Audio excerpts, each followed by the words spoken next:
In 2003, British cycling was a joke. They hadn't won a Tour de France in over 100 years of trying. Equipment manufacturers refused to loan them bikes because they didn't want to be associated with failure. Then a man named Dave Brailsford took over, and within a decade, British riders won 5 Tour de France titles. Everyone knows this story. It gets repeated in business schools, in productivity podcasts, in self-help books. The secret, they all say, was marginal gains. The idea that if you improve every single thing by just 1%, those gains compound into something extraordinary. It sounds bulletproof. It isn't. And here's what nobody tells you about that story. Let me be precise about what marginal gains actually means, because the term gets thrown around loosely. The formal idea is that small incremental improvements across many variables compound over time to produce outsized results.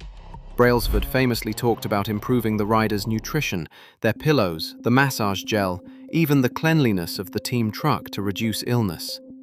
The philosophy was adopted by corporations, sports franchises, surgeons, and investors worldwide.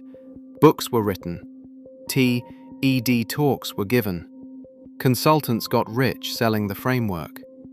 But there's a fundamental flaw buried inside the logic that almost nobody wants to confront, because confronting it is uncomfortable. Marginal gains only compound if your system is already optimized enough that marginal improvements are the bottleneck. That sentence is worth reading twice. If your system has a major structural flaw, a core weakness, a broken process at its center, then polishing the edges around it doesn't just fail to help, it actively wastes money, time, and attention that could have fixed the real problem. Researchers have a name for this failure mode. They call it local optimization, and it is one of the most common and expensive mistakes in business and sports strategy. Here's a concrete example. In 2010, Research in Motion, the company behind the BlackBerry, was making marginal improvements constantly. They were improving battery life, keyboard responsiveness, email compression. They were measuring and optimizing with genuine discipline. Meanwhile, Apple had already shipped the iPhone 3 years earlier, and the fundamental architecture of mobile computing had changed. RIM was not losing because their marginal gains program failed. They were losing because they were optimizing a system that the market had already made irrelevant. They went from controlling over 40% of the US smartphone market in 2010 to essentially zero by 2016. No amount of keyboard improvement was going to fix that. This is not an isolated case. Kodak engineers were making incremental improvements to film development processes right through the 1990s. Blockbuster was optimizing store layouts and late fee structures in the mid-2000s. Nokia was iterating on button durability and signal clarity, while the smartphone era erased them entirely. These were not lazy or incompetent organizations. Many of them had formal continuous improvement programs.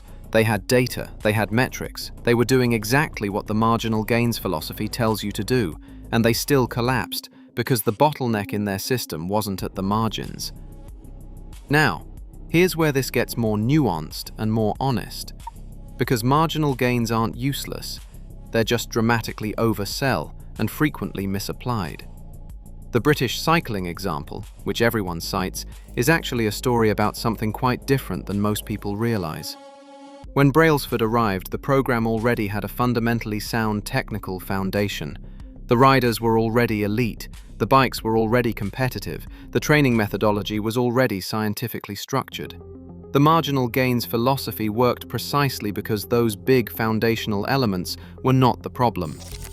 Polishing a nearly perfect system with 1% improvements is a legitimate strategy. Polishing a broken system with 1% improvements is theater.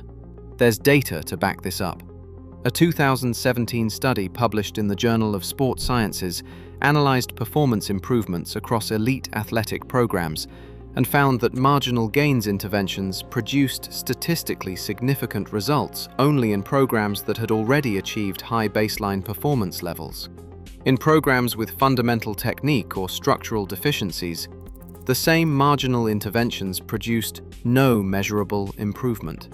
The researchers concluded that the preconditions for successful marginal gains strategies are rarely discussed and almost never implemented properly, which means the approach gets credit when it works in high baseline environments and escapes blame when it fails in low baseline ones. The financial cost of misapplied marginal gains is staggering. A McKinsey analysis of continuous improvement programs across manufacturing, retail, and healthcare found that roughly 70% of such initiatives fail to deliver their projected returns. The most common reason cited wasn't poor execution.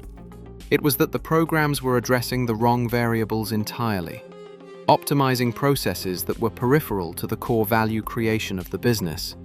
Companies were spending millions tracking and improving metrics that had almost no relationship to actual outcomes, because the philosophy of measuring everything and improving everything sounds rigorous, but it isn't the same as measuring and improving the right things. In sport, the misapplication is equally expensive and more visible. Between 2015 and 2020, several Premier League football clubs invested heavily in marginal gains programs following the Moneyball and British cycling wave of enthusiasm. They hired performance analysts, sleep coaches, nutrition scientists, and technology vendors selling real-time biometric monitoring. Some of these clubs spent upward of £10 million annually on this infrastructure. The clubs that improved were the ones that simultaneously addressed fundamental issues: squad depth, tactical coherence, managerial quality. The clubs that only doubled down on marginal measurement while ignoring structural problems got more expensive at losing. So why does the marginal gains story keep getting told the way it does? Part of it is survivorship bias, which is the cognitive trap of only studying successes and ignoring the larger population of identical strategies that failed. For every British cycling, there are dozens of programs that applied the same philosophy, measured the same variables, hired the same types of consultants, and went nowhere. Those programs don't get books written about them. They don't get invited to speak at conferences. The failures disappear, and the successes get amplified, which makes the strategy look more reliable than it actually is.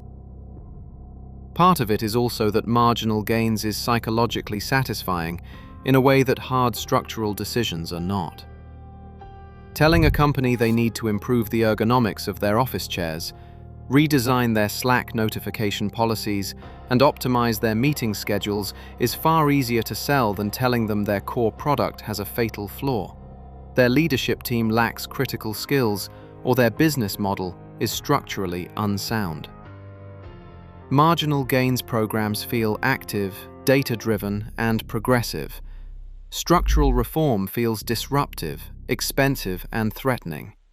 The incentives for consultants and executives alike push toward the comfortable illusion of progress rather than the uncomfortable reality of what actually needs to change.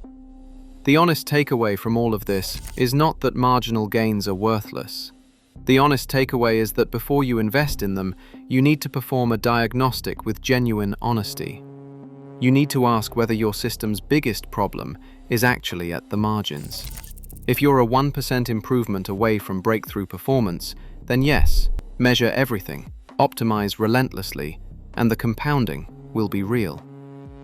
But if your system has a core problem, a broken product, a misaligned strategy, a fundamental capability gap, then spending on marginal improvements is not discipline. It is avoidance. And avoidance, no matter how precisely you measure it, is just an expensive way to stay exactly where you are.